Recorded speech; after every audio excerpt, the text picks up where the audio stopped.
Small business owners are telling the government to get out of the way. A new poll shows small business owners find the government to be the biggest problem they face. Time to let the Willis watchdogs out. Carol Roth is a business strategist and best-selling author in Chicago.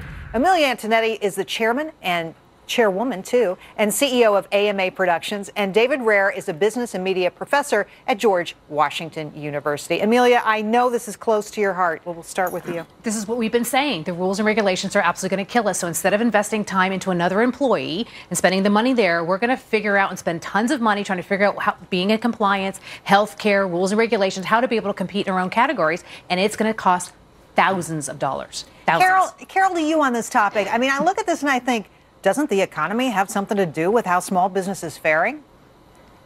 Not as much as you might think, Jerry. You know, pushing papers is a great way to grow a government, but it's a terrible way to grow a small business. We need those business owners focused on getting customers and servicing their existing ones. We've actually surveyed small business owners at carolroth.com, and 40% of their time is spent doing administrative tasks that do not produce one dime of revenue. So if we want these 28 million small business owners to grow and have an impact on the economy, we need to let them run their businesses. David? Well, a majority of small business owners have less than 10 employees.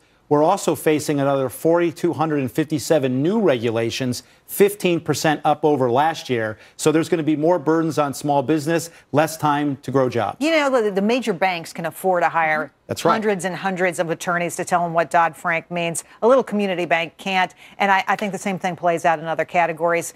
But we have to talk about Netflix. Netflix shares taking a nosedive today, dropping to the lowest level in 7 years. And it used to be a favorite. This coming after the company lost over 800,000 customers in its third quarters. Ouch. Carol, is this the beginning of the end? I think it could be, Jerry. You know, when you have a strategy where you compete on price instead of value, your customers are loyal to the pricing strategy, not to your business. So what happens? The company becomes penny wise, pound foolish, raises prices, and the customer says, we've had enough. So I think this really is a tipping point for Netflix. They've got to get on their knees with some flowers, some chocolates, maybe even some jewelry, and say, you know what? We need you back, customers. We need you to stand behind us, and we care about you. And from a PR standpoint, someone's got to tell Reed Hastings to stop selling that stock, because when he's pocketing millions of dollars at the same time that he's raising prices on the customer, that does not create loyalty, and that is not consistent with the zeitgeist. You talk about a tipping point. I think it's done tipped over. What do you say, Amelia? And this is exactly what we said about a year ago. They need to come out with multiple streams of incomes, how to use their database differently, and come out with another product extension. And they have not talked about it because they thought they were going to be the who's who. And now they're going, okay, now we're stuck. And they've got all the competition around them that basically stole their customers. Well, ironically, Reed Hastings formed this company to get back at Blockbuster, and now Blockbuster's on TV running ads saying, we're not raising our prices like Netflix Very is. smart. People know how to play it. All right, this is my favorite story tonight. Michelle Obama and Paula Deen in a food fight. I kid you not. Paula describes the time Michelle came on her show. She says, Michelle Obama probably ate more than any other guest I've ever had on the show. She kept eating even during the commercials. Frankly, I respect that. Needless to say, the First Lady is fired up, especially since she's been advocating against childhood obesity for years. Carol, what do you say?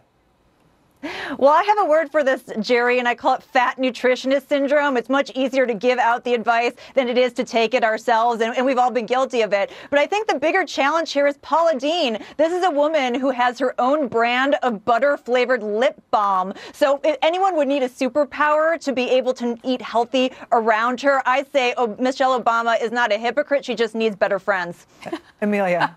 I thought this was great. I love the fact that they faced off on it. But again, monkey see, monkey do. You know, this was a great opportunity for her to turn around and get back in the PR that was done in 2008. Her brand is moving out a little bit. She's back in the limelight, and she's the right person to go head-to-head on. This is a PR you are a move. Little cynical about this. What do you think, this is a David? PR move. Well, good for Michelle Obama for raising the obesity issue, but I think it's all high metabolism.